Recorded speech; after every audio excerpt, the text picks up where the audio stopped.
Again, we already have a theme song. Yeah, I just really like it. I like it a lot.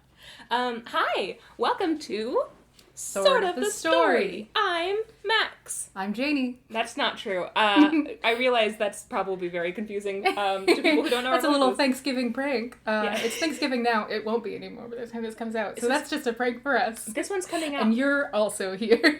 I believe on the 16th, December 16th. It's weird. Christ. We have like a whole... It's going to be really fun.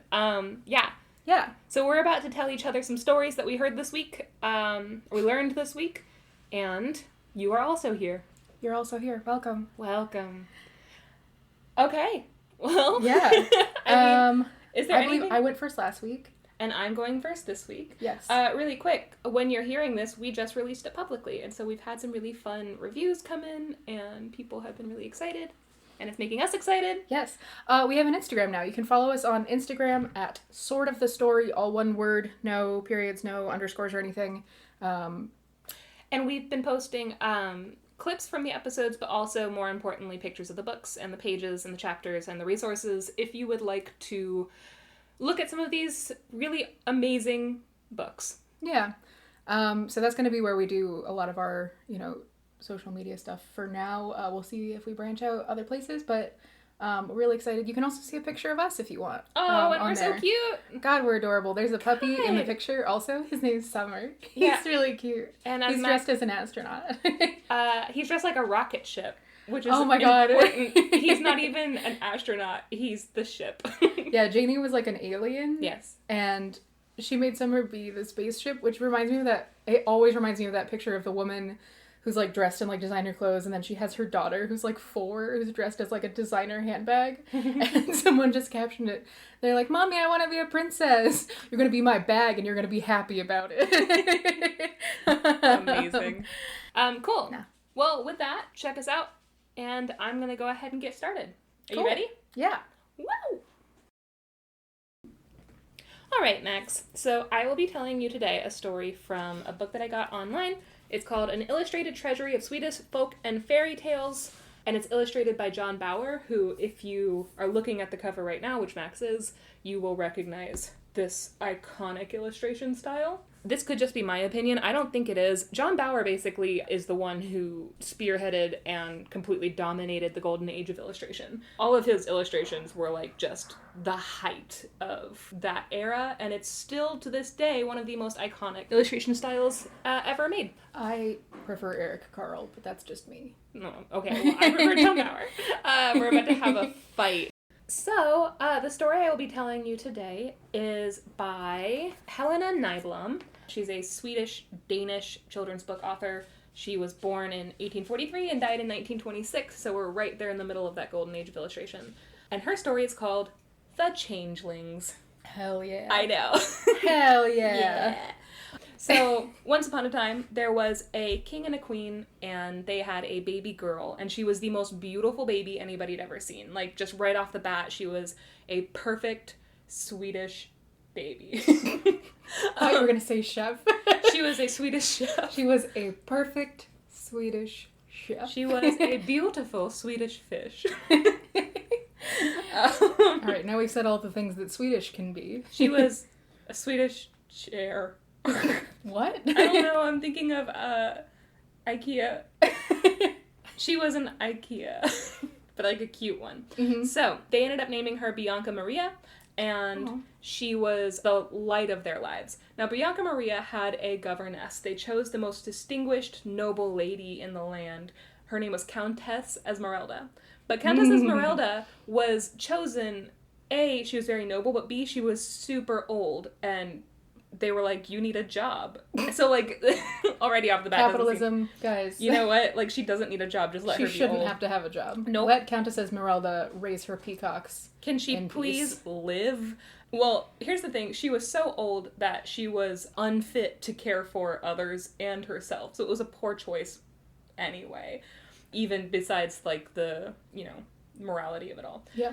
Every day, though, they were like, the baby needs fresh air and stuff, so they would take the baby's cradle, and they would put it outside in, like, this beautiful, like, wooded, like, meadow area near the castle, and there was a little stream there, and the trees had, like, white flowers on that would, like, drift down from the trees and, like, you know, lay on top of this little perfect baby girl's body, and she could, like, fall asleep listening to the birds and smelling the sweet air, and Countess Esmeralda had a chair that she put next to her, and she would rock her and also fall asleep constantly. So she was just constantly nodding off. So one of these days, the baby is in this beautiful spring meadow, and Countess Esmeralda is snoozing, dozing off in her chair. There are no other guards there because they're like, why would we need a guard? Countess Esmeralda is here and she can fight off predators.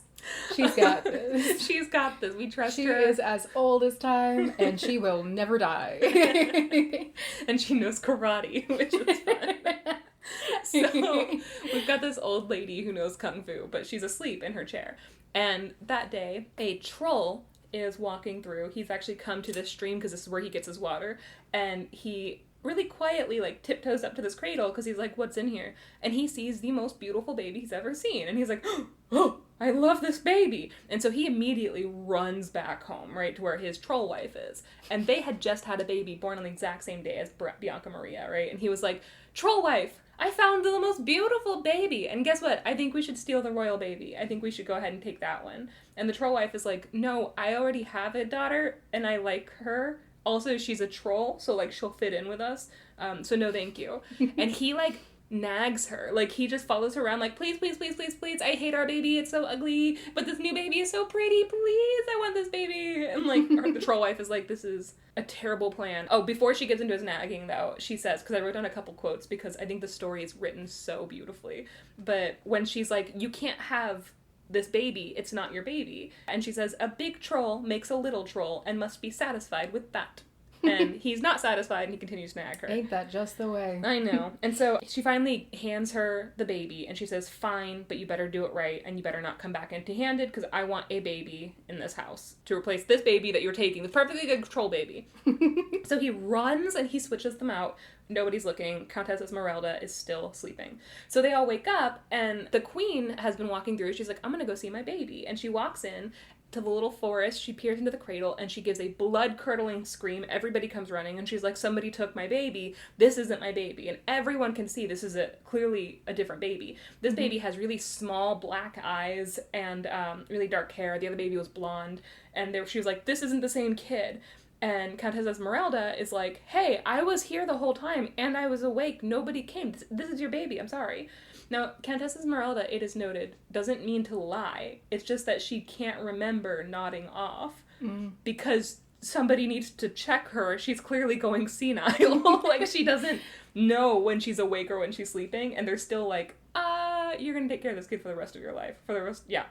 That's what she does. Yeah. Spoiler. For the rest of her life, she just has to take care of this troll baby. Oh, sick. So, everyone is like, oh no, like, she was, there's something wrong with this baby is sick. And the queen is the only one that's like, this is a different baby. This is clearly not the same baby, guys. Like, did you not see their faces? So they call the doctor, right? And the physician looks at the baby and is like, oh, this is a really peculiar baby, like a peculiar case. But it's not unheard of, you know? The baby probably just has, like, a rash and is a little swollen. And so the queen is like, are you kidding me? So he prescribes, he says, we're going to cover the baby in violets. We're going to take all the violets from the forest. We're going to fill her cradle with violets. She's going to be sleeping on them. We're going to give her a milk bath in the finest milk from the finest cows. And we're going to do that, and then she's going to get better, right? And so by the time they're done doing this, like, the baby smells really sweet, and everyone's like, no, she's so pretty. Like, no, she's, like, the prettiest baby. Everybody knows that. She smells great. And the queen is like, she has black eyes and black hair now? No one else thinks, both me and my husband are blonde? Like, and everyone's like, you're crazy. This is your baby. It's one of those classic cases where it's like, gosh, what's it called? Spontaneous baby face-off disease. Oh my god, it's so sad. And you know what? I will be raising money from this episode. 20% of all of our revenue from this episode. Sudden infant disguise syndrome.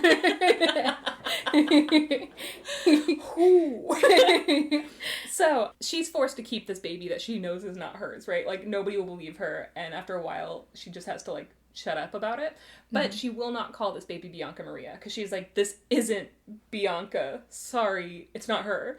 It makes a point to say, too, that trolls in general don't have names, like they're not named. How they describe what happens to trolls is trolls simply arrive in the world and their father spits on their neck and says, out with you into the world, you little cribble crabble. Oh. So she doesn't have a name. She's a little cribble crabble. That's what I say to the dogs when I let them outside. I spit on them and I say, out into the world, you cribble crabble. You cribble crabbles. God, I love this book so much. So she doesn't have a name, but the queen calls her Black Eye. Yep, so a little baby Black Eye. It's noted that this little kid grows up and she is a terror. Like, she is the worst child anybody's ever seen. Probably because her mom is constantly calling her Black Eye and insisting that she's not her mother. Yeah, 100%. This kid is, like, acting out. Yeah, nature versus nurture. It's a cry for help. But this little girl is, like, constantly, like, she pokes her maids with, like, pins while they're trying to dress her. She'll, like, poke them with pins and stuff, and she's really, really especially mean to Countess Esmeralda. Like, she will pull her chair out from underneath her and, like, try to kill her. What the hell? And, like, she does, like, things while Countess Esmeralda is sleeping where she'll throw sand in her hair and be like, this is a hilarious prank. Gotcha. And she's always talking back to her dad, and her mom is, like, embarrassed by her and hates her. She's like, this kid isn't my kid, and also she's so badly behaved. And she talks back to the king, and so every time she does this, like, the king will tell a story, and the daughter will be like, no one believes you because you're crazy, papa. And the queen's like, you can't say that to the king. Like, you just can't, you insolent child. It's important to note that the king is the only one who loves this child. Oh, he loves her so much. And every time she, like, makes her mom mad, he'll throw his head back and laugh and give her a big hug. And he says, this is a quote, "You are the worst little child in the world." Which is how we talk about Pepper. Yes. We love her so much, but she's the worst. She also has black hair and black eyes. Oh my god, little Pepper Black Eye. Peppercorn Black Eye. Sonic Robin Higgins. So, this is what's happening in the kingdom, right? Something adorable, but mostly terrible. Meanwhile, with the trolls, Bianca Maria is being raised as a troll. But she's growing up being a perfect child. She's very obedient, she's very sweet, she's really pretty, and she loves animals, and, like, she'll go out and do chores. So, like, anything they tell her to do, she does immediately, because she thinks these are her parents, it says. As if, like, good manners and obedience is something that just is inherent, according to birth. Yeah, the nature versus nurture idea in this one is strong. Yeah, so it's like, once a troll, always a troll. Also, princesses are perfect. Oh, they're perfect. If you were born blonde, you're gonna be good. Yeah, it's just the two categories of children in fairy tales are those two different kinds of the Psycho Bunny shirts that everyone had in, like, 2007, where one of them is, like, cute but psycho, and the other one's, like, perfect princess. Yes. And that's the two kinds of kids that there are. That's it. There are, or I raise you for Swedish tales, there are good blonde kids, and then there are bad brunettes. And that's it. So, Bianca Maria, she'll go out into the forest, and she makes friends with all of the squirrels and the birds, and, like, the squirrels will talk to her sometimes and be like, hey, you got any, food? She's like, I did bring food for you, here you go. And they're like, thanks, Bianca, you're the best. And the troll mom hates her. It's like, oh my god, you're so annoying. Like, you are so obedient. Like, can't you say the word no? Just, like, say it once. And I agree with her. Like, teach your kids to say no. But this kid is like, okay, no. And she's like, you're only saying that because I told you to. Get out of my house. Whose kid are you? She constantly screams because her husband made her promise never to tell her that it's not their kid. So, this troll mom is also having a hard time. I feel like she's having less of a hard time than the queen whose nursemaids are being assaulted with needles. Constantly. I feel like the level of, Okay, well, I gotta tell you, I am team troll in this story, and most stories, to be honest, I'm team troll, yeah. But especially in this one. I think she's doing great, and she should poke those servants. Poke them harder, okay? Anyway, so Bianca Maria is having a hard time with the trolls because she's so gentle, and, like, at one point the troll mom is like, okay, I need to find food, so she reaches out and she snatches 2 pigeons and she breaks their necks because she's like, this is how we eat, this is how I feed you. And Bianca Maria bursts into tears and cries and cries and cries and cries, and the troll mom is like, oh my god, like, who, like, stop it. Trolls don't cry like this. Like, you have to stop. And also, what do you want to do? Starve? Anyway, so she's really mad at Bianca all the time. So these two are growing up. At 17, both of them have grown up very beautiful. And I do think that part of the doctor's, like, recommendations to bathe her in milk and violets, I think that this did magically kind of make her grow up to look very beautiful, and she doesn't really look like a troll.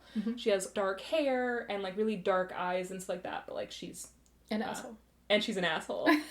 Not even but. And she's an asshole. So one of the things Black Eye will do is she loves to ride horses. Like, she loves her horse. She's wild. She's basically feral. It's like taking in a fox and being like, why isn't it acting like a dog? Because it's not. It's a wild animal. It's not like a domesticated fox. So she will go out to the stables and she'll demand that the groomsmen get her horse ready. And then they'll be like, hey, you can't go out by yourself. You're a princess, so I'll go with you. And she's like, I don't want to be seen riding with you. You fucking suck. And then she'll, like, have the horse kick dirt into his face. She'll spit on him, and then she'll ride off as fast as she can, screaming into the wind. And I love her. I love her too. The amount on board. So I made little pencil notes throughout this book because it's mine and I can do that. But it's mostly just me being like, do I love her? Or, like, little heart faces. I'm in love with her. It's a lot of me defending her in the margins. So I'm picturing Channing Tatum's ex-wife. Oh my god, Jenna Dewan. Yes, that's who I'm picturing. I was picturing Minnie Driver. Oh yeah, right? Okay. Yeah. I'll accept either. Oh, so good. So, because I think Jenna Dewan is more romantic and Minnie Driver is more feral. You can see it, right? It's just really good. So, one day, Black Eye breaks a mirror. She comes back in, and she's, like, from writing, and she's really red in the face, and her hair looks wild. And the king is like, hey, daughter, who I really do love, you need to be careful when you're out there. Like, you have to have somebody go with you. You're a princess. And she gets so pissed off at this that she flies into a rage, and she breaks a mirror, and just starts, like, smashing stuff. And the king is like, oh no. Oh, I made a mistake. And so he runs out of the room, clutching his little hat. And he's like, I gotta go. And his he runs hat? to yeah, he's wearing a little The crown? He's wearing a tiny hat. He's wearing a little bowler hat with a crown perched on top. So he runs out and he goes to his wife and he's like, hey, I think we should marry her off. And the queen is like, what? You want to marry her off to someone? And he's like, yeah, maybe she'll be a better wife than a daughter. I don't know, but, like, we need to get her the fuck out of this castle. And so the wife is like, okay. So they go out looking for a husband for her. They pick a duke's son who's, like, this really handsome young guy, and he is really excited. He's honored. He's like, wow, you want me to marry your daughter? Yeah, absolutely. And before he agrees, he gets to meet her. And she finds him very cute, too. So, like, their first meeting, she's really genuinely like, maybe this will work. I do like the idea of maybe getting laid. Like, let's talk about this. Having a new household full of people to harass. Oh my god. Yeah, so she's really charming. And he thinks she's kind of funny, and he's like, okay, yeah. They sign the papers, like, they agreed that they're gonna get married. And then she starts to get bored with him really quickly. She's like, oh my god, he's so boring. And so she starts to, like, show her true colors in front of him. And every time she's, like, super mean to Countess Esmeralda, he's like, hey, you can't be like that. Like, what? Why are you so cruel to them? Or, like, they'll ride together, and she'll make fun of him for riding really slow, and then she'll kick dirt in his face and spit on him, and then, like, go ahead and ditch him, and he's like, you're not allowed to ride faster than me. You're not allowed. What's happening? And she's like, you're not my dad. And even he can't control me, so, like, go fuck yourself. Meanwhile, Bianca has also reached 17. She's beautiful, and her dad is, like, who loves her so much and so proud of her, is like, hey, wife, let's bring her to the castle, the troll castle in the middle of the forest, and let's introduce her to the court. And the wife is like, okay, but I'm really embarrassed by her because she fucking sucks. So, like, are you sure? And he's like, yeah, I'm really excited. So they take her through the woods, right? They lead her all the way to the castle. And when they get in there, they make the point that it smells so much like trolls, and they're having a party inside, so it's really loud, really boisterous, and it smells so much like trolls that Bianca gets scared, and she, like, hesitates outside the door, and the troll mom kicks her inside, and is like, get the fuck in there. So, like, this poor girl is, like, clearly, like, everything is wrong, but she doesn't know how, like, why. But she gets in there, and they're having this crazy party, right? They introduce this girl, and then everybody starts dancing. And they describe the music in one of my favorite ways that I've ever heard music described, because I love this story so much. It says, quote, trumpets blew and drums rolled, and the shrill notes of the flutes rang through the air like the pangs of a toothache. It was absolutely magnificent. Aw, I like that. Oh my god, I'm obsessed with the trolls. Like, I want to live with the trolls. They're just wild and free and sweet. So, the prince, the troll prince, is this, like, ugly, by the Swedish standards, apparently, ugly, like, knobbly guy, and he's covered in moss and stuff. And he falls madly in love with Bianca. He's like, she's hot, and I like how blonde she is. I don't know. I can't think of anything that you would like about Bianca. Mm-hmm. So, like... For him, I'm picturing Hugh Dancy. Oh... Yeah. Okay, hold on. Because he's not blonde. Because he's so not. the Swedes, I guess, hate him. They're like, oh, he's all knobbly. And everyone's like, that's cheekbones, babe. Oh. Oh, man. Where's the justice for the men with cheekbones? You know, someone needs to check on men who have jawlines like diamonds. Who's looking out for the little guy with their jawlines that can break glass? The 6'6" guy with sparkling dark eyes. Who's looking out for him? Who can whip their soft hair over their shoulder and smolder into the sun. And can definitely pull off a corduroy suit also. Okay, now I'm even more on the side of the trolls. Yeah, I know. Shit. However, so they start dancing, he's twirling Bianca around, and he's like jumping in the air. She's super embarrassed. He's like jumping like a grasshopper, because this is how the trolls dance. Aww. And also it's noted that the Duke's son is really embarrassed by Black Eye, because that's how she dances. She jumps and she throws her arms about wildly, which is also how I dance, and I think maybe this is why I defend her so much. But she like looks insane, and they're like, we're really embarrassed of you, you're not allowed to dance like that. And she's like, you guys fucking suck and you're boring and I can do whatever the hell I want. And then she'll like break everything in the room and then like stomp out and go riding in the woods. And everyone's like, this is terrible.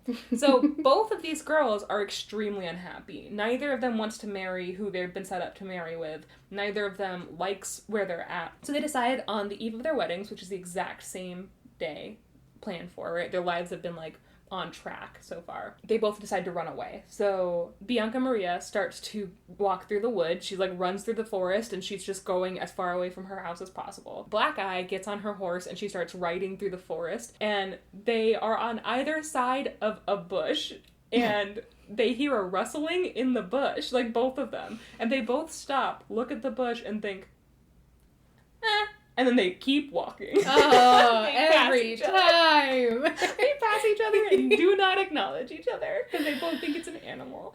So Bianca Maria is walking and she comes across this stream, right? And as she comes across the stream, she sees a beautiful queen standing next to the stream, because the queen, every year on like the anniversary of when she knows that her daughter went missing and no one believed her, she will walk down to the stream and she'll sit where that cradle was and she'll basically just cry for the loss of this daughter, that she does not know what happened to her. And so she's sitting there next to the stream, and this queen has long blonde hair, and she's like gorgeous, and she turns around and she sees this young lady with long blonde hair who looks identical to her when she was 17. Like, she's basically looking at her childhood self walking through the woods, and the queen sees her and bursts into tears and is like, that's my baby! And just, I want to cry my eyes out.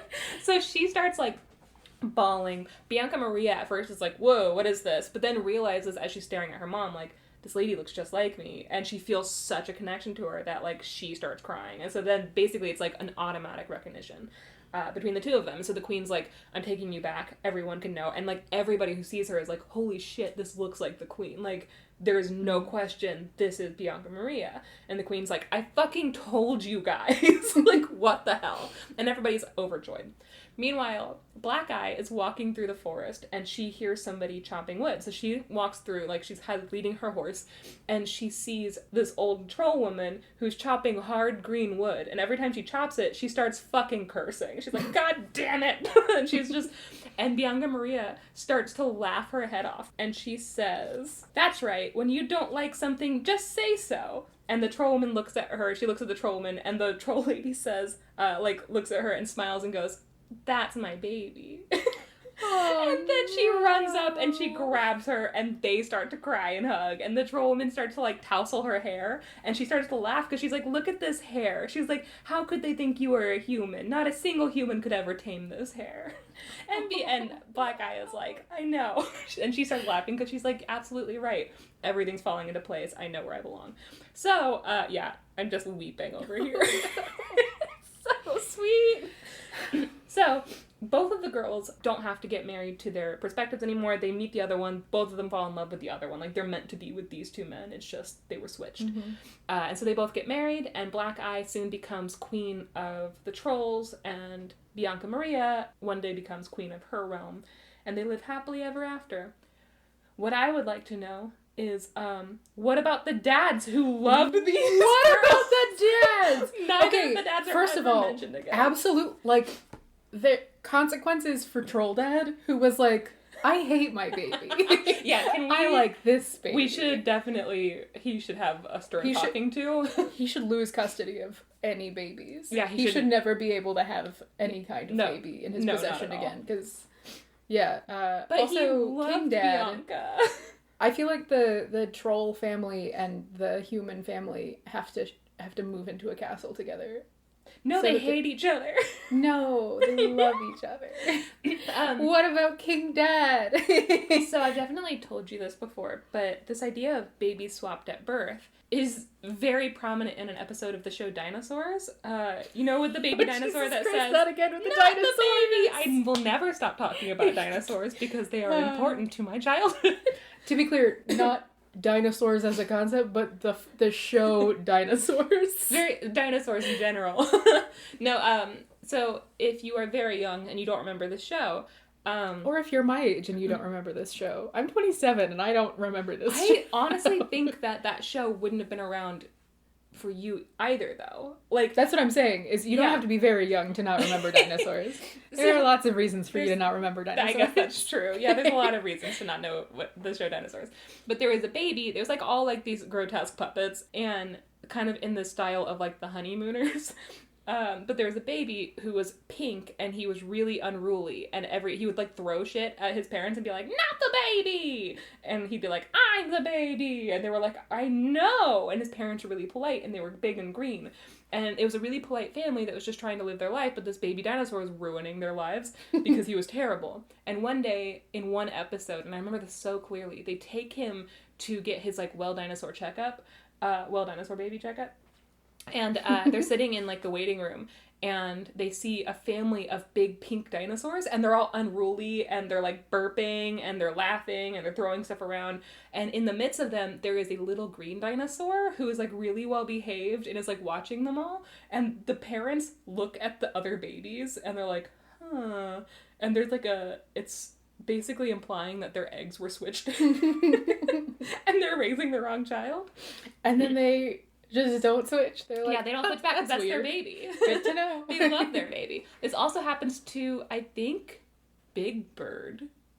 What? I think this happens to Big Bird too. Or like Big Bird has, oh no, his is, they put him in foster care, and he has a hard time in foster care because they were like, you might be a big bird, but you're still a baby. Where's your parents? And they put him in foster care with like little birds, and he doesn't like it. Anyway, that's a different story. Big bird. But this whole idea of being switched at birth is repeated, of course, in media, particularly in dinosaurs. Yeah. There's I think it's Irish folktales where to know if your baby is a changeling or not, you fill a boot with soup, and if the baby laughs, it's a changeling. I'm a changeling. I would laugh at that every time. I would laugh my ass off if I saw a boot full of soup. Like what? Babies just... That's hilarious. I would just howl soup at the sky, and they would burn me to death. They would hit me with iron nails and burn me in the fireplace, as you do with changelings. Yeah, I was gonna say, that is the more, like, whimsical way to find out if your baby's a changeling. The other one is to put them in, like, a spoon over a fire with, like, some tar or something like that. Yeah, and if they cry, then they're a changeling. And if they don't like being burned to death, then they're a changeling baby. Yeah. It's terrible. People killed a lot of babies that way. Anyways. So, yeah, that's the changelings. I do want to say one more thing. John Bauer, I looked him up because I was like, let's look up what his life was like. A prolific illustrator. He worked with, like, pencil and watercolor and gouache mostly. Really cool guy. He married a woman named Esther Elquist, who was a fellow student. He fell in love with her when they were both students. She was an artist in the women's program, and he was like, I think you're so hot. Do you want to maybe get married? And she's like, yeah. And then they had a son together, and their son's name was not written down in my notes. So, so he would have his wife and his son model for him.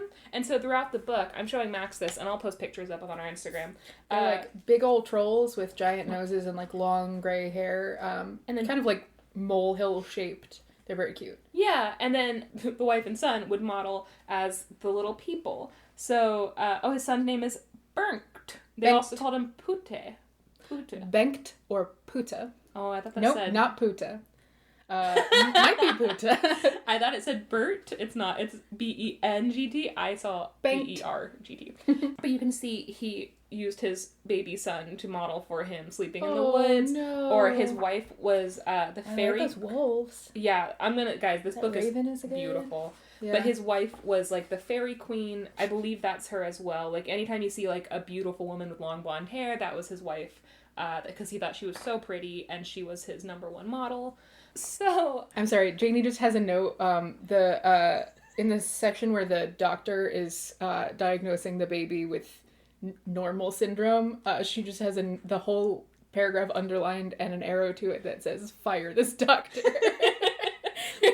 Also, in the description of the troll girl being an awesome badass, I wrote feral, bitchy, independent in parentheses. I love her. Okay, so John Bauer had this like beautiful life, and his wife and his son, who he loved so much, and he put it in all of his work, and you can see them throughout, like what a huge thing they were. I didn't know how he died. They all died together when he was only 36 years old in a shipwreck. And then they had to fish their bodies out of the sea, and they buried them all together. Oh, no. But super young. And also looking at how much work he did, he died so young and got so much stuff out and made such a huge impact on the art world that I'm like... And also on the fairy tale world in general, because a lot of these stories I don't think would have lasted without the illustrations, you know? They would have just kind of been lost in, like, the folklore. So it's really, really cool, really prolific guy. Tragic end. We love a tragic ending. And that's the Changelings. Cool. I like them. Yeah. We cried a little. Like them. Mine's not sad. Oh, I'm excited. Yeah, it's gonna be good. It's gonna be not sad. All right, well then let's take a quick break and then we'll be right back. Alrighty. Bye.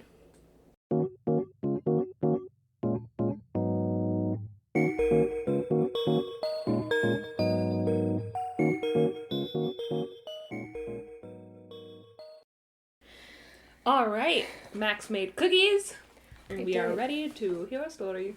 All right.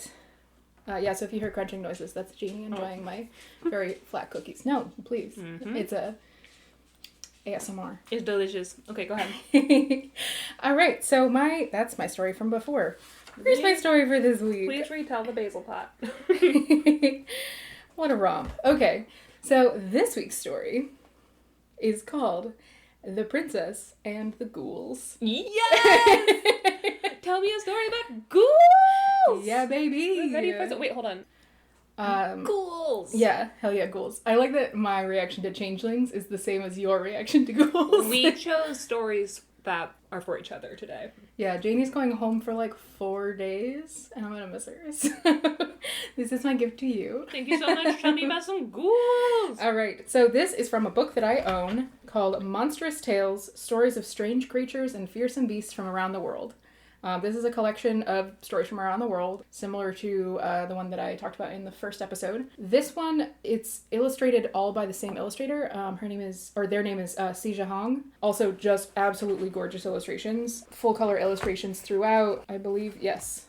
Just really beautiful, dreamy illustrations, beautifully printed. And again, these stories do come from all over the world. I've read, especially like in the O's and in the 10s, there were a lot of books that were like fairy tales from around the world, and it was like from places as distant as Norway and Ireland. What? Those don't exist? And everywhere in between. And it was like, so this actually, like, this includes stories from Nigeria and Estonia and Japan, like, actually genuinely all around the world. And they're also collected by theme. So we've talked about the, what are they called? Fairy tale codes and everything like that. So the different, like, coded kinds of fairy tales. These are separated by theme, not according to those coded systems, but there's a section called Not As They Seem, which is stories about things that aren't as they appear. There's, After Dark, which is specifically about ghosts and ghoulies that come out at night. Yes, It's great. It's a beautiful book, and it's collected from a variety of different sources. So this, The Princess and the Ghouls, comes from, it was originally titled The Princess and the Ogres, published by Charles Swinnerton in 1892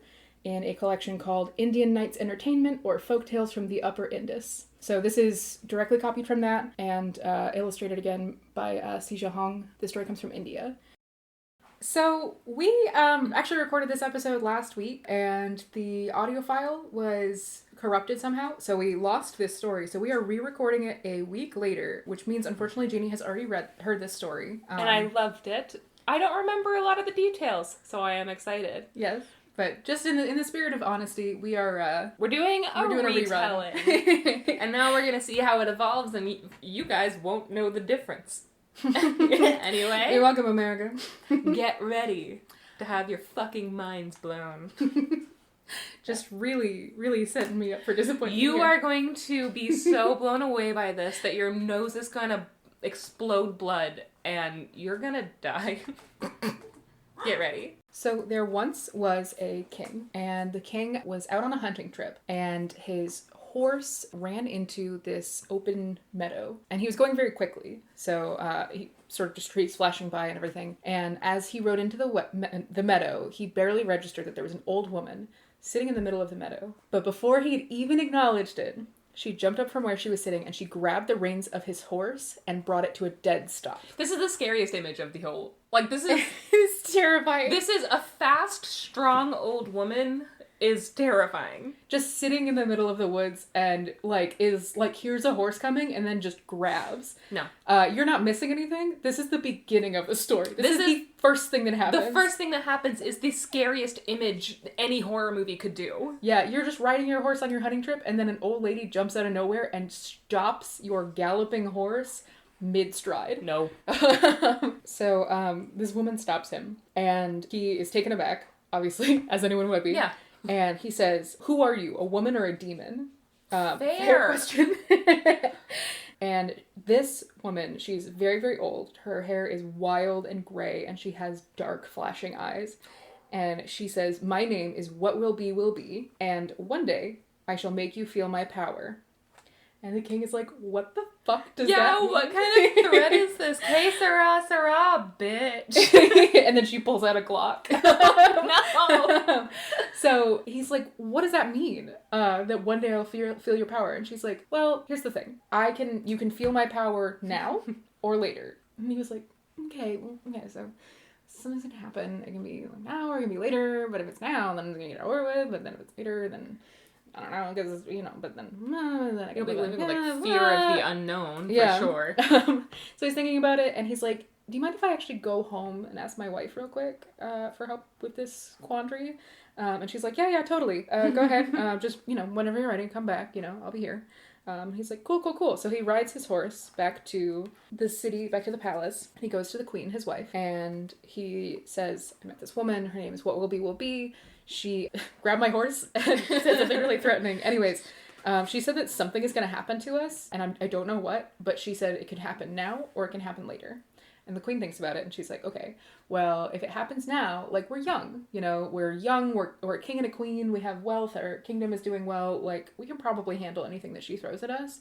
Whereas if it's later, it'll be we're older, and, what if it, there are repercussions that affect our kids or anything like that. And so he's like, okay, yeah, so we'll do it later. So they definitely aren't, I'm imagining what they could possibly be thinking is going to happen to them, If somebody told me, something bad's going to happen, I would think, oh, no, I'm going to, break my arm or, stub my toe. Let it happen now so that every time I walk around, I'm not thinking, oh, my God, is it going to happen? Yeah, it's the Band-Aid, ripping off a Band-Aid thing. Yeah, that's what I would do. Yeah, for sure. I wouldn't have to ask my wife. But I'm glad that he did. It's pretty good. Good on him for consulting his life partner before making a major decision. Yeah, this is an equal relationship, and I'm here for it. So they decide they want it now. Yeah. So he rides back into the forest. He goes to the old woman, and he says, "We want whatever it is to happen now instead of later." And she's like, "Okay, good choice. It's done." He's like, "Cool." Cool. And then she disappears, and he's like, "All right." And so he starts riding back home. And he's intercepted on the way back to the castle by a messenger. And the messenger says, "Sire, sire, please." um, It's that one character, the Baron of Bad News. Yes. Just a Baron who comes around and delivers the worst news in the shakiest voice. I worked with a guy who that's what we used to call him, was the Baron of Bad News, and he'd walk around going, "Oh, pardon me, I'm so sorry." "Sire, 1,000 pardons." "Oh my goodness, don't even look at me, I am a worm, but I do have to let you know that you are going to stub your toe. In 3, 2, 1. Proviso, you can't shoot the messenger. Oh man, it's the Baron of Bad News, I hate that guy. So this courier rides up to him and he's like, "Sire, the kingdom has fallen. Like, there was an attack by a neighboring kingdom. We didn't see it coming. The castle town is under attack and there's no way we're gonna win." So the king rides as hard as he can back to the castle. He makes his way through like this battle, and he goes into the castle and he gathers up his wife, the queen, and his 2 sons, the 2 princes, and then the 2 sons' wives, the princesses. And he takes them, the 5 of them escape on horseback. They bring all the armor and weapons that they can carry, and as much gold as they can get a hold of before, things start catching on fire. And they ride out of the city and into the night, and they turn back just in time to see the city fall, basically, to this invading force. So they ride out into the country, and over the course of the next several weeks, months, they get as far as they can. They ask for kindnesses wherever they can get them.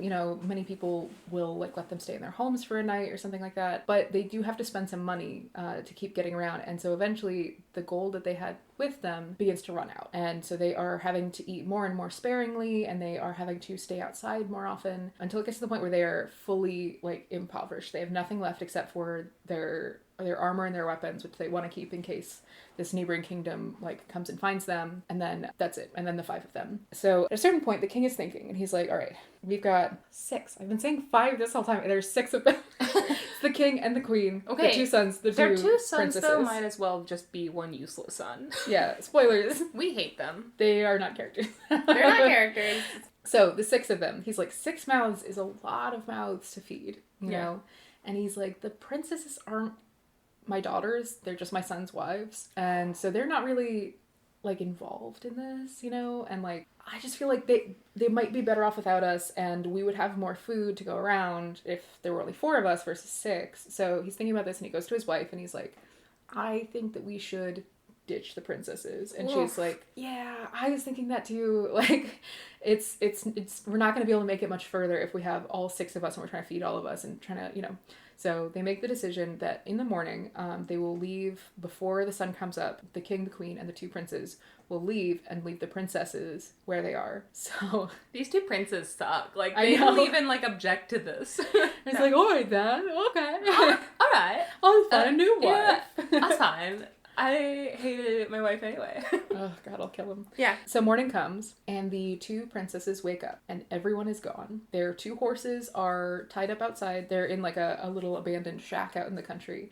Their 2 horses are tied up outside. Their bags with their clothes and all of their weapons and everything, and a little bit of gold, what they could spare, are next to them. But everyone's gone, and there's no sign of them. So the princesses, look around a little bit as much as they feel safe doing, and they don't see them anywhere. So they're like, "Okay, we've been abandoned. We're alone." And so the oldest sister starts thinking, and she's like, "Okay, we are now 2 women traveling alone in the countryside. We have no one to protect us. It's just the 2 of us. If robbers come across us, we are going to lose what we have left. We won't be able to defend ourselves. We don't have anything, but they will take whatever we have. So we should dress up as men." Yeah, they should. So that nobody will fuck with us. Yeah, they should. So the 2 princesses, immediately and masterfully, they tie up all of their long robes and dresses into men's garb, and they rub some dirt on their face to make it look like 5 o'clock shadow, and dramatically cut their hair short, I assume. They just make themselves smell terrible. Oh yeah, they just rub wild animals on their armpits. They start to spit everywhere. They're just chopping wood with their bare hands. And they apply for credit cards. Because at this point You said this story was India. from India? Yeah. At this point, ancient India, women weren't allowed to apply for credit cards. Actually, they were only allowed to apply for Discover. Oh! Yeah, I know, which is worse than nothing. So Anyway, this episode is sponsored by Discover. This episode is sponsored by Visa MasterCard. Oh! Promo code. Please sponsor us. Pay us. Pay us money. So they dress up as men, and they get back on their horses with all of their things, and they start to ride, looking for any kind of civilization. So they ride for a long time. They come across a couple of smaller towns, and, they make their way basically by, helping people out where they can. They'll, like, chop wood with their bare hands for people and stuff like that. Again, still dressed as men. And apparently strong as shit. Yeah. Because everyone's buying it. Yeah. I should mention, nobody doubts that they are men. They are tough as hell, and they can take care of themselves. Yes, they are. I love them. I love them too. So they ride across the countryside, and eventually they find themselves in this very large city, and it's the capital city of the kingdom that they've gone into. So the older of the two princesses decides that this is a really good place for them to stay, because they figure if the king of their home kingdom, their father-in-law, is going to find them anywhere, it'll be in another king's castle, basically, because that's where he would go for help, because they would recognize him, presumably. So they decide that this is the best place for them to be, to hopefully be rescued. As though they need rescuing. Yeah, I was going to say, and also I would be so mad. I would be so mad. I wouldn't even really be mad at the king and queen. I'd be mad at my husband. Like... Yeah. I don't want to find you guys again. I'm single again, bitches. Well, they also don't know what's happened. They don't know if they've been abandoned, or, like, if the family was attacked, or, but they left all of their gold No, and I know. stuff. Like, they know what happened. Anyways, so they take a small room in this castle town, the two princesses, and every single day, for weeks, the older of the two princesses dresses up as a man, and she goes to the king's castle where he holds audiences every day. And she rides her horse up there. She has her sword on her hip and her spear over her shoulder, and she just sits and watches the court proceedings from day to day. And so one day the king takes notice of this handsome young man who's sitting in with this beautiful long eyelashes, like very clear, perfect skin. And so he turns to his vizier and he says, "Who's that young man over there?" He smells better than all the other men. Yeah, he's like, What's he's the his only deal? person. He's the only person who's shown up to all of these, and I don't know him. Can you go figure out his deal? So the vizier goes to the princess and says, like, "Hey, what's up? Why do you keep coming here? Like, are you like the son of a like courtsman, so a court guy, a courtier? Yeah, a courtier."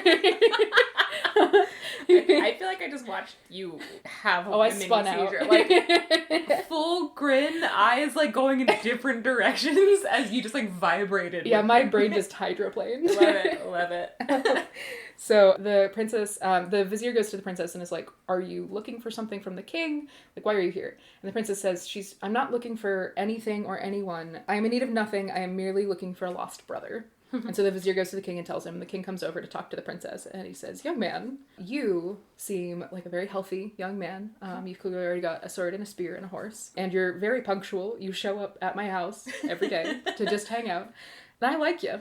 You're dressed well. So we're always looking for people to be in our protective service, basically. So if you would like to be a part of my guard, we would love to have you." This is also how you get recruited for the U.S. Secret Service. You just kind of show up to the White House every day until the president's like, "You want to be in my super secret squad?"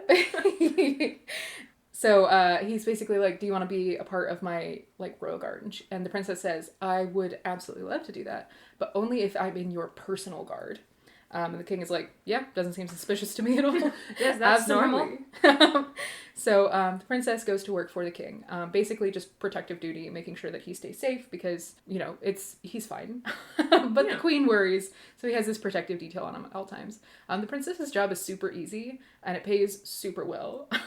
So she's happy to do it. Yeah. Plus, while she is there near the king, she can keep an eye on the people who come to court and see if her father-in-law or anything comes through. So, at this point in the story, it is important to note that when people were sentenced to execution in this kingdom, they would be executed by hanging, but specifically, the executioner would bring them out into the middle of the woods, and he would throw a noose over a tree branch and would hang them in the woods. But he wouldn't wait until they were dead. Because the idea was basically, if you can get out, we'll consider you exonerated. You know, if you can get out of being hanged, which is a weird justice system, but I don't hate it. Most people just end up obviously dead in the woods, but sometimes you go back to get the body and it's gone, and you're like, oh, good for him. One night. Good for him. You know what? I wish him the best. Somebody else like, he murdered my whole family. Have a kick-ass summer, buddy. You know what? Don't ever change. So one night the princess is guarding the king's chambers, and she hears from the woods this howling sob. And she's so far away, and she can hear this sound, and she's like, is that something attacking? Is it a monster? Mm-hmm. And so she gets together all of she puts her sword on her hip, and she goes out. She rides her horse out into the forest. Right? And she's brave. Yeah, she's brave. She good at her job. She's being proactive, and I love that about her. Yeah. We've got a huge crush on this princess. Like, we're having a hard time. You guys are going to be there with us in no time. Just imagine a buff as shit, cool lady. I love her. Yeah. So she rides out into the forest, and she comes across the place where a robber was hanged earlier that day, which was a very public execution. She was already aware of it. So she comes to the tree that the robber is hanged from, and on the forest floor beneath the hanged man is an old woman covered in a heavy cloak, sobbing. And it's the middle of the night. Another old woman. Another old woman in the woods. I know. It's a different old woman. Okay. So she comes across this woman sobbing. She rides her horse up and she says, "Old woman, what's wrong?" And the woman says, "The robber who you see hanging here is my only son. And I didn't get here in time to say goodbye. And I just wanted to be able to give him like one last kiss before he was gone. Because he's my only son and the love of my life as a mother." And so the princess is like, "I am so sorry about that." And she's like, "Well, you seem like a very strong young man. Could you maybe like boost me a little bit so I can get up to where he is and give him a kiss on the cheek and just say goodbye?" And the princess is like, "Yeah, I can do that." So she picks this old woman up and she boosts her up so that she can reach her son's face. And rather than the sound of a chaste and loving motherly kiss on the cheek, she hears a slurping sound. And she realizes immediately what has happened. This is not an old woman. This is a ghoul. Ghouls drink the blood of dead men as their main form of sustenance. And all of his blood is in his head right now. Yeah. She's probably slurping on his neck like a vampire, I assume. Well, if he's been hung, imagine his purple head. She probably just popped it like a berry and is slurping it out. I wish you hadn't said that. Yeah. She popped it like a zit. Now she's sucking it down. Boy, howdy. Max.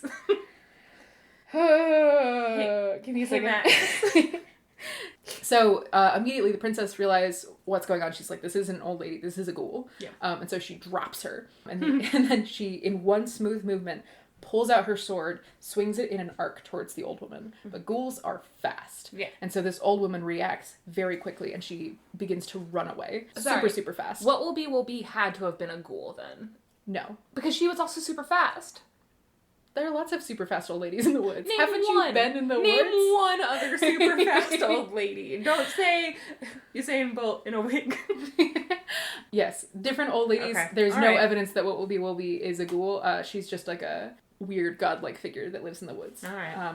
So this is a different, very fast old lady. I assume that they're friends. Oh, okay. Sisters. So the princess swings her sword in an arc towards the ghoul. The ghoul already running away. Yeah. And she catches just the very edge of this old woman's cloak with her sword. And so that single piece of fabric floats to the ground and the ghoul is gone. So the princess walks over to the piece of fabric and she takes it and she goes back to the castle. And she gets back. The king is sitting up in bed and he's like, "Where were you? You literally have one job and it is to watch me. I woke up and you were weren't here. Gone. I had a nightmare Aww. and there was no one here to talk about it with me." I asked for a glass of water and you were not there. So the princess is like, "I'm very sorry, my liege." And she tells him what's happened. That she heard the sound. She went out into the woods and she saw what she thought was an old woman, helped her kiss her son one last time, but it was a ghoul. And the king is like, "Why would I believe you? You were probably just on a smoke break." And she's like, "Well, no." And she produces this little slip of fabric that she's gotten from the ghoul's cloak. And the king is like, he takes a closer look at it in the light, and the princess sees it for the first time too. It is an incredibly fine fabric. It is like the finest silk embroidered with like perfect thin gold thread. It is of a quality that the king has never seen. And he shows it to the queen, his wife, and she immediately falls in love with it. She's like holding it in her hands and she's like, I need more of this. I want a whole suit made out of this fabric. A pantsuit. The story specifically says suit, and I don't know whether that's like a whole outfit or if it's like actually. I don't think it's actually a suit, but I like to believe that it's actually just like queen is a girl boss. suit. Yeah, is girl bossing with long, like super long, like cigarette pant legs and like a blazer with like a that's gold jacquard kind of. yes, and I'm then picturing the Kristen shoulder Stewart. pads are like really really wide, but she's not wearing a shirt underneath, so it's like a really deep Yeah, plunge. deep V. Yeah. Oh god. And Kristen Queen is Stewart. hot. Yeah. The queen is hot as shit, but also like Yeah. there are more pressing issues here than your pantsuit. Yeah. Your Highness. So she's like, I want a whole suit made out of this material. And the king goes to the princess and is like, hey, queen wants a suit, so you got to get more of this material so that we can make her a suit. And the princess is like, I can't do that. The ghoul is gone. She was so fast. Yeah. Where am I supposed to get more of this material? And the king is like, I don't know, but that's also not my problem because I have tasked you with it now. And if you can't perform the task, then you die. Suddenly he's sorry. a villain. Yeah. She's like, okay, fine. I need some time to figure out what I'm doing and then I'll go. I don't know how long it's going to take for me to get this. And he's like, that's fine. Take all the time that you need. Just like, eventually my wife needs a suit. And so the princess gathers up all of her things. She gathers up all of the gold that she's been paid for her service to the king. She puts on all of her finest armor and packs enough food for a couple of weeks. And she rides off in the direction that she saw the ghoul running.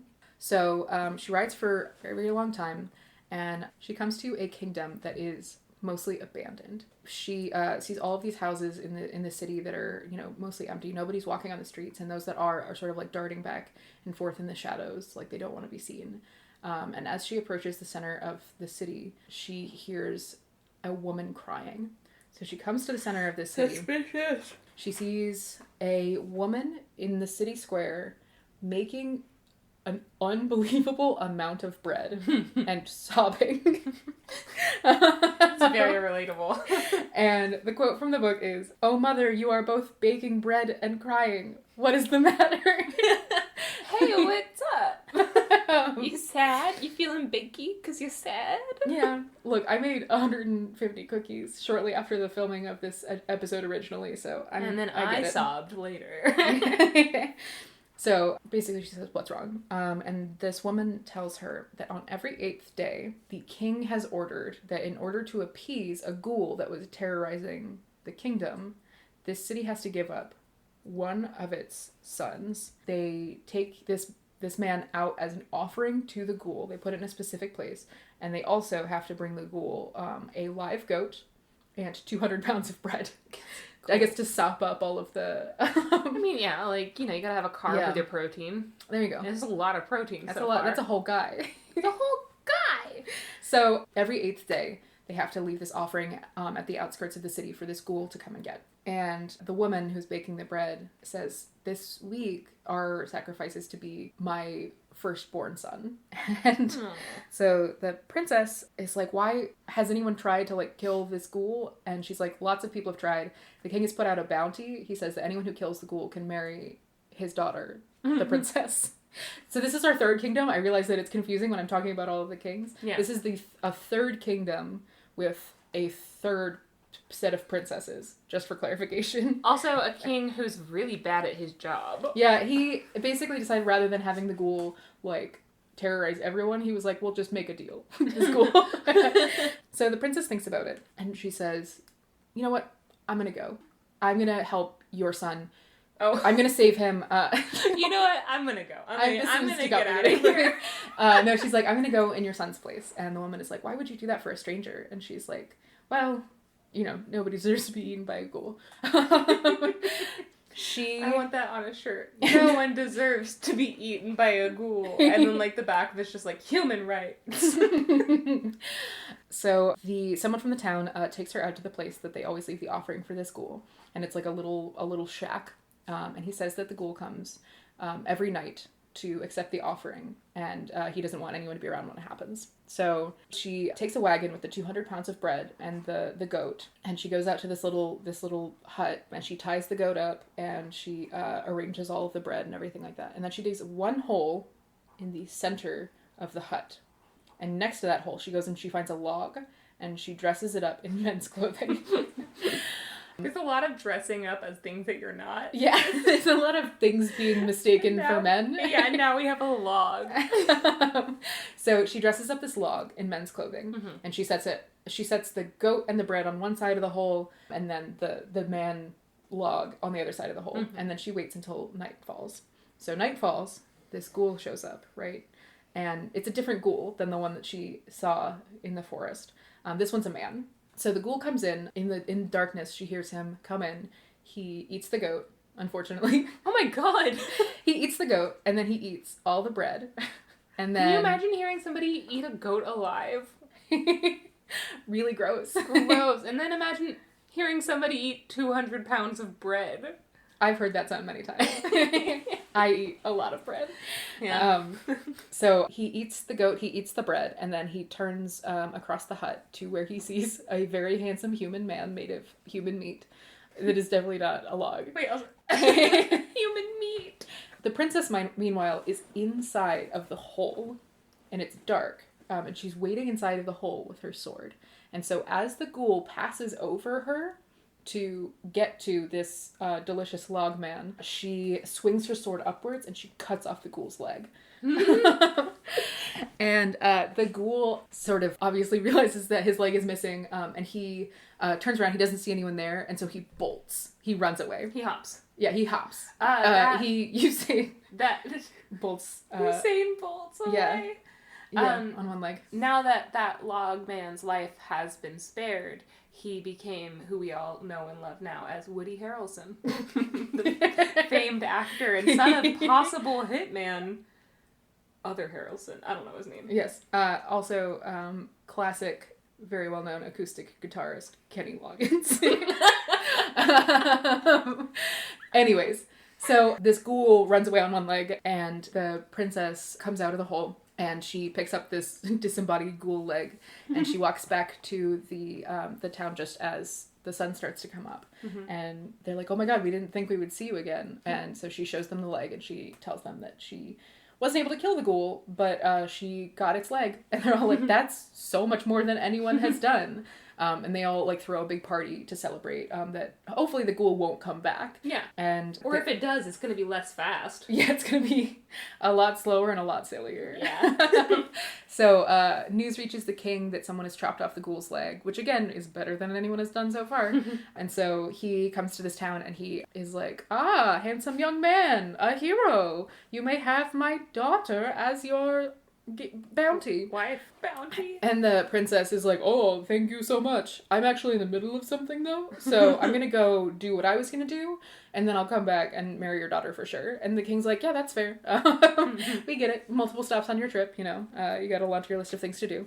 So the princess packs up all of the townspeople, make her a bunch of food for the road and everything, and the king gives her a big sack of gold, and so she adds that to her previous sack of gold. She gets back on her horse. She has to be muscular in order to carry around all this gold. I know. Like, gold is heavy. Like, all of these, like, gold stories are killing me. Yeah, also, props to her horse. Big props to her horse. She got a really strong horse. So, meanwhile, though, she still hasn't found the ghoul that she's looking for. So, Hello? she continues to ride off in the direction that the first ghoul ran. And she rides and rides for weeks, for months. God. Until it's the dead of winter, and she rides far past any kingdom she's ever heard of before. And she reaches this snow-topped mountain range that is all, like, black spires of trees and just harsh cliff faces and everything. So she rides her horse out there, and then she sees in the distance a dark castle, and she rides towards the castle. And as she rides up, she sees that there are these big iron gates in the front, and behind the gates in the courtyard of the castle she can see a very beautiful woman who is sitting in the middle of the courtyard and crying. A lot of crying women in this too. I know. A lot of women just crying in places. You know what? We've all been there. So she rides up and she calls out to the woman and she says, "Hello, Are you all right? And What's up? the woman looks up and laughs and then begins to cry even harder. Again, And who are we to judge? and she's like, is everything okay? And the woman in the courtyard says, yes, I just laughed because I was so excited to see you. I've never seen a man before. And so I was so excited, but then I started to cry again because I realized that you're gonna die, like now. Because this castle that I'm crying in front of is owned by two ghouls, a man and a woman. They kidnapped me when I was a baby, and they've been raising me since then, but they eat men. So they're gonna eat you. Like, it's already too late. You can't get away. They're super fast. Jeez. So the princess is like, okay, since I can't stay out here and wait to be murdered, can I, like, is there a way that you can sneak me into the castle so I can try and figure out a plan to get us both out of here? And the woman in the courtyard is like, yeah, I can probably figure out a way to do that. So she sneaks the princess in and hides her away in the pantry near the dining room. So the princess waits, and as night begins to fall, or rather as the sun starts to come up, the ghouls come home, and they come carrying corpses and goats and bread. Did they travel that distance every 8 days? Mm-hmm.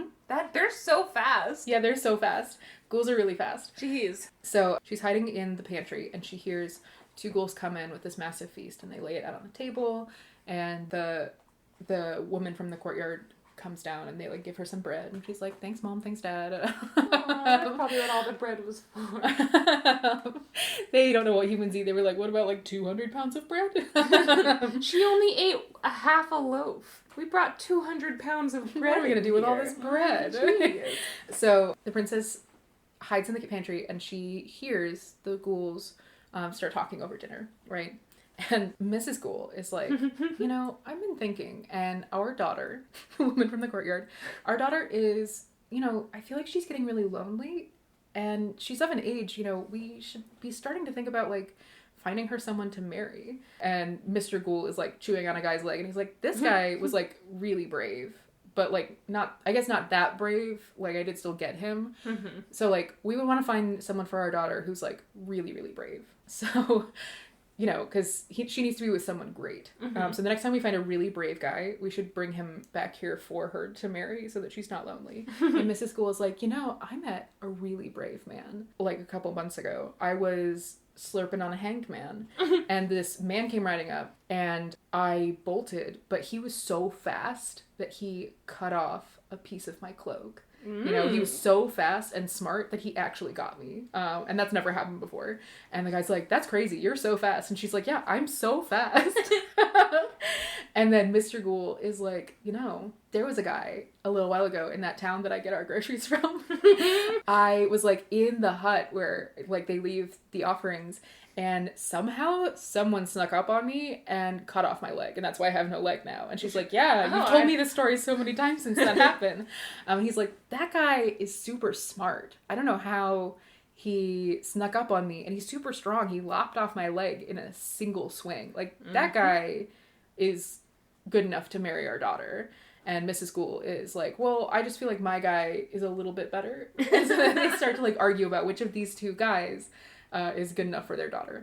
And so the sun goes down, and the ghouls go out. They go to bed, sun goes down, they go out to get their offerings from wherever.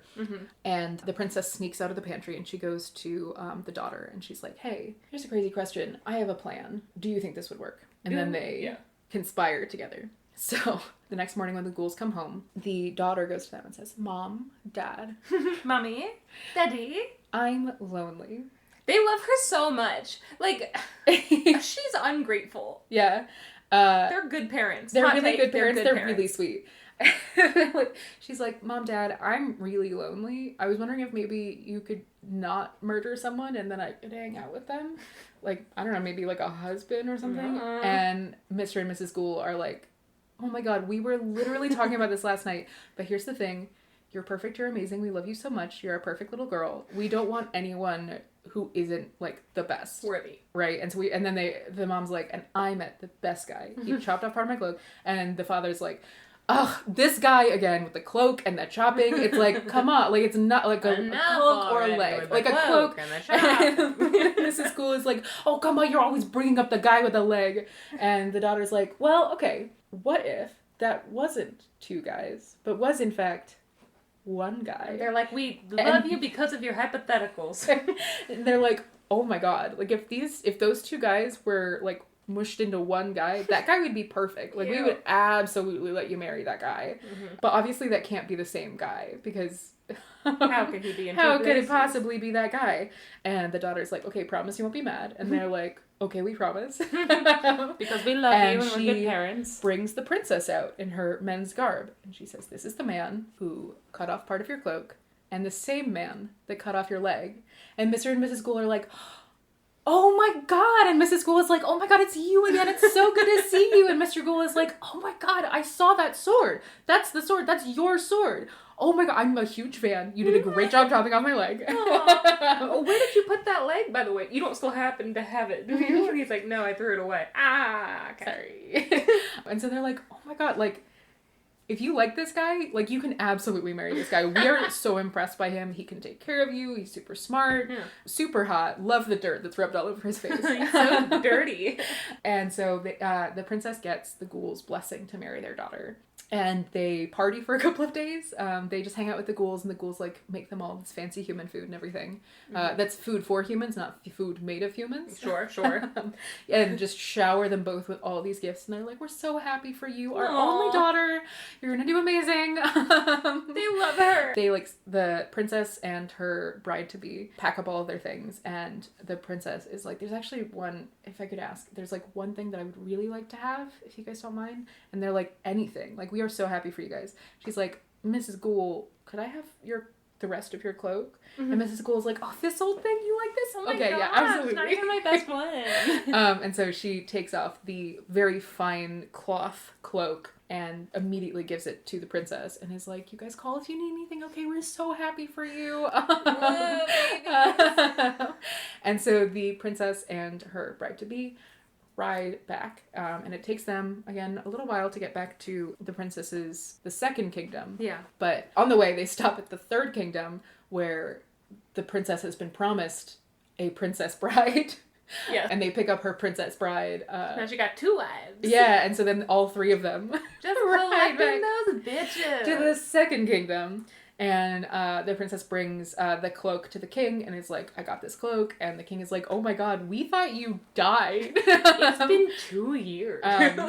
And the queen is so excited about her new suit and everything. And he's like, this is a huge deal. Like, you did something that I thought was impossible. And so he gives the princess a place in his court as one of his higher level courtiers. Courtesans. Sure. Courtsmen.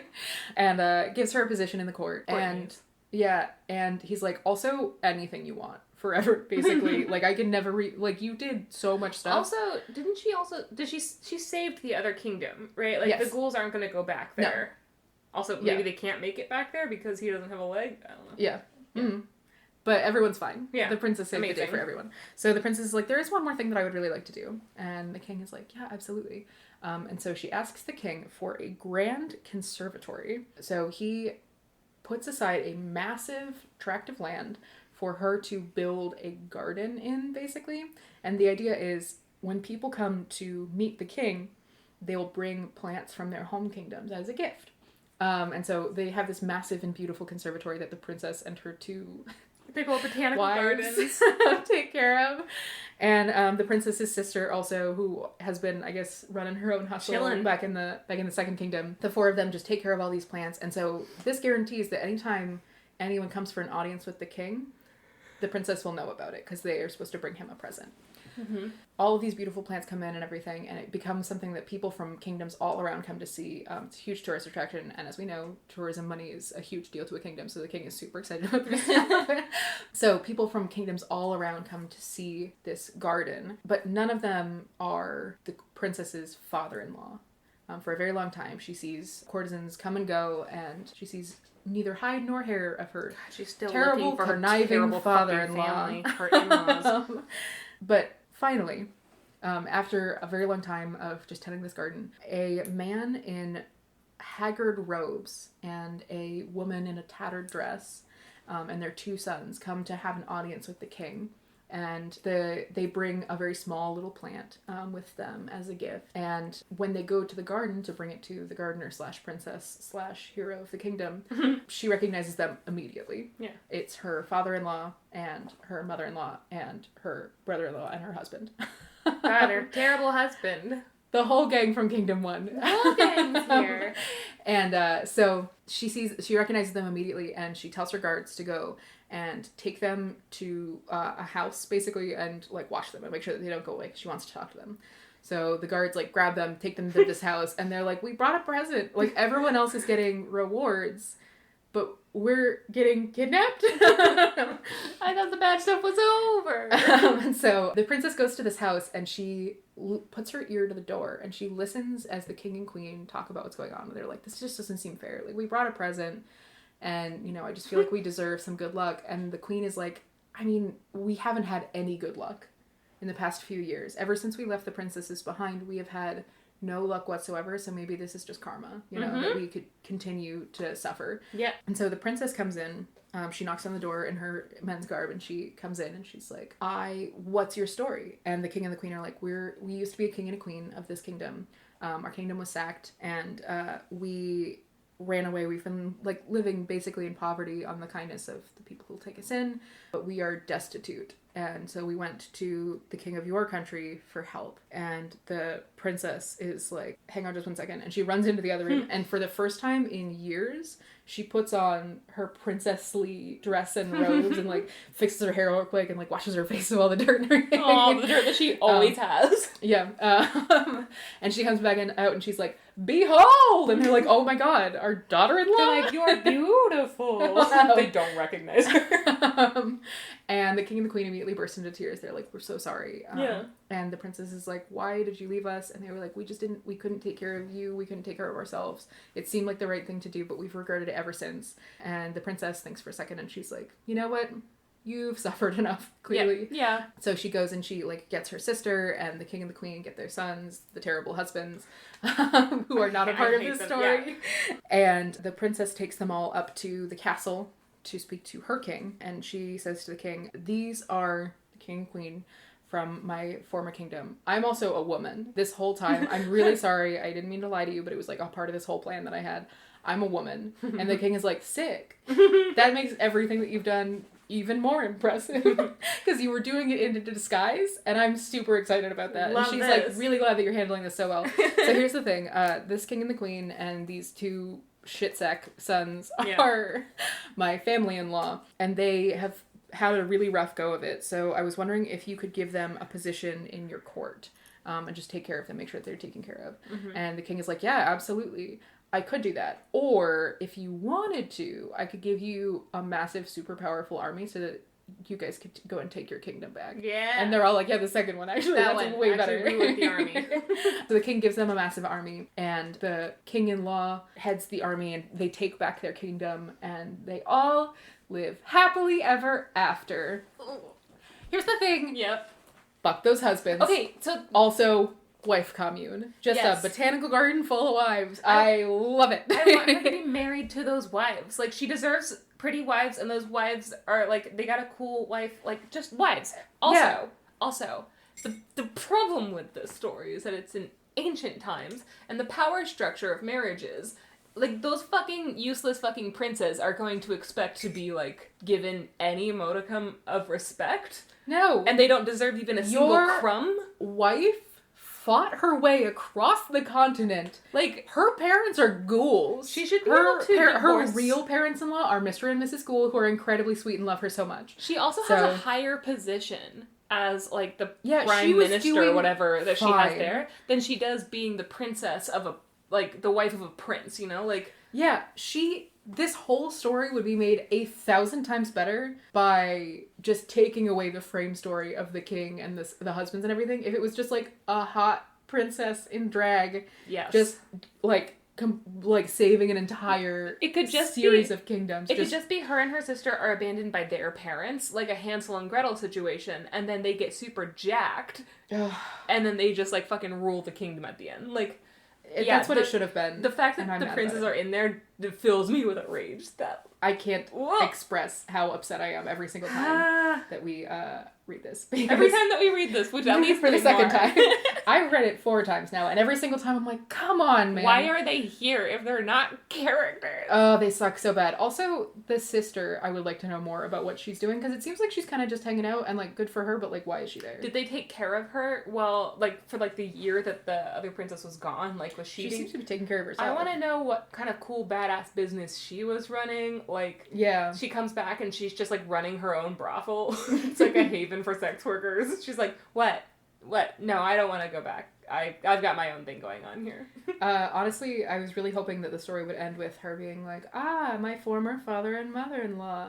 Fuck you guys. And would just like run them out of the kingdom, because fuck those guys. Or she's like, you guys, you've had such a hard time. You are allowed to come back here, but you have to abandon your 2 sons in the woods. So... choose.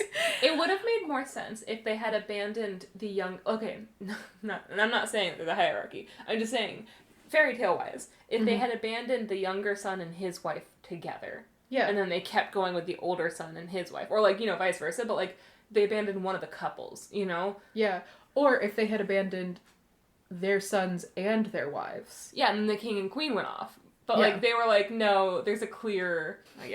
Fucking they can go fuck themselves, but like, what a cool badass I know bitch. And I'm also mad that she was in a dress at the end. I wish that she was just like, it's me, and then like let her hair down a little, like, what a hottie. I'm in love with her. Yeah, she's cool. We're just her fucking she's wrestling cool, and her she way has wives.